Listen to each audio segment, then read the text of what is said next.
Hello VS ఈ వీడియోలో చెప్పే టాపిక్ కొంచెం భయాందోళన కలగజేయచ్చు. కానీ అట్ ది సేమ్ టైం నేను నిజానికి ఎంత దగ్గరగా ఉన్నానో మీకు తెలుస్తుంది. అదేంటంటే మనవాడు హనీమూన్ వెళ్ళొచ్చాడు, బట్ బ్లీడింగ్తో తిరిగి వచ్చాడు. నేను వాస్తవం చెప్తున్నా అండి. మీరు అదేదో మోక్ష ఐలాండ్ మూవీస్ కానీ ఇవన్నీ చూసే థ్రిల్లింగ్ అనుకుంటారు కదా, అటువంటిదేం జరగలేదు. ఈ వీడియోలో నేనేం చెప్పట్లేదు. బట్ నేను చెప్పిన సెంటెన్స్ మళ్ళీ రిపీట్ చేస్తున్నాను. కొత్తగా పెళ్ళయింది, హనీమూన్ వెళ్ళొచ్చాడు, బట్ బ్లీడింగ్తో తిరిగి వచ్చాడు. మీన్స్ ఏదో దగ్గరలో ఉన్న హాస్పిటల్లో ఫస్ట్ ఎయిడ్ చేయించుకొని మళ్ళీ మన దగ్గరికి వచ్చి మన క్లినిక్ వచ్చాడు. ఇది రేరుగా చూసే సంఘటన కాదు. నేను రొటీన్గా అట్లీస్ట్ మంత్లో 2 to 3 కేసెస్ ఇటువంటివి చూస్తూ ఉంటాను. అదేంటంటే మీకు ఇప్పటికీ అర్థమైంది అనుకుంటాను, బట్ నేను మీకు ఎక్స్ప్లెయిన్ చేస్తాను. అదేంటంటే మనవాడు హనీమూన్ వెళ్ళాడు. సో రిచువల్స్ ఇంటి దగ్గర అవి ఇవి ఉండడం వల్ల సెక్స్లో పాల్గొనలేకపోయాడు. సో స్పెసిఫిక్ హనీమూన్ అని ఎప్పటి నుంచో తన కలల రాని తన ముందు ఉందని ఊహించుకొని సో చక్కగా సెక్షువల్ యాక్టివిటీ కోసమని ప్లెజెంట్గా ఉండడానికి అలా హనీమూన్ వెళ్ళొచ్చాడు. అంతవరకు అంతా బాగుంది. సో ప్లెజెంట్గా ఆ రిసార్ట్లో వాడు చక్కగా రెడీ చేయడం, ఆ ఫస్ట్ నైట్ మూడ్ అంతా ఎవ్రీథింగ్ ఇచ్చాడు. మనవాడికి ఇంతకు మునుపు హస్తప్రయోగం అలవాటు ఉంది, కానీ సెక్స్లో ఎప్పుడూ పాల్గొనలేదు. ఫస్ట్ టైం సెక్స్లో పాల్గొన్నాడు. బ్లీడింగ్. జనరల్గా ఏమనుకుంటామంటే బ్లీడింగ్ అయితే అమ్మాయిలకు అవుతుంది కదా, సారేంటి మనవాడికి బ్లీడింగ్ అయింది అన్నారు అని మీకు అనుమానం రావచ్చు. ఇది మళ్ళీ చెప్తున్నా వాస్తవమే. ఈ అబ్బాయికి ఏమైందంటేను స్కిన్ ఏమో ఫ్రీగా ఉంది, అంటే ఎరెక్ట్ అయినప్పుడు అంగం మీద ఉన్న స్కిన్ ఫ్రీ మూమెంటే ఉంది.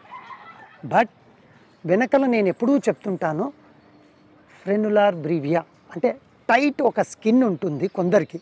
25 to 35% అబ్బాయిలకు ఈ పెనిస్ వెనికి భాగములో ఉండే స్కిన్ టైట్ ఉండడం వల్ల కొంచెం లైట్ బెండ్ అయినట్టు కూడా ఉంటుంది. సో ఈ అబ్బాయికి ఉన్న ప్రాబ్లం ఏంటండి, టైట్ ఫ్రెన్లం.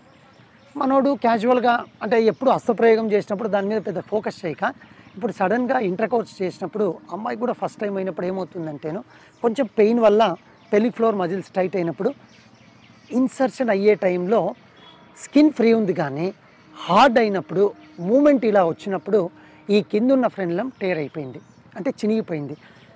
ఇలా ఉండేది ఈ యాక్ట్ జరిగినప్పుడు స్ట్రైట్ కావడంతో మొత్తం టేర్ అయిపోయింది. Bleeding bleeding bleeding.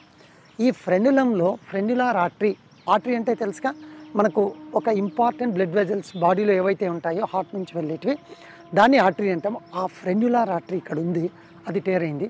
Continuous bleeding.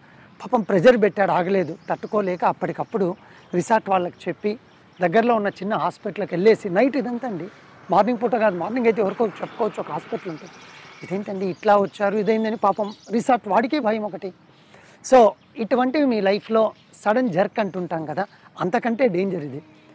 ఇటువంటిది ముందే మీరు ఊహించి ఒకవేళ నాకు ఇటువంటి ప్రాబ్లం ఉంది అని అబ్బాయిలు అనుకుంటే ఖచ్చితంగా పెళ్ళికి ముందు ఒకసారైనా సరే మీరు మన ఆండ్రోకేర్ క్లినిక్ వచ్చేసి సింపుల్ ఎగ్జామినేషన్, అంటే ప్రతి ఒక్కరు పెళ్లి చేసుకుంటున్నారు సో ఖచ్చితంగా నా దగ్గరికి రావాలని నేను చెప్పను.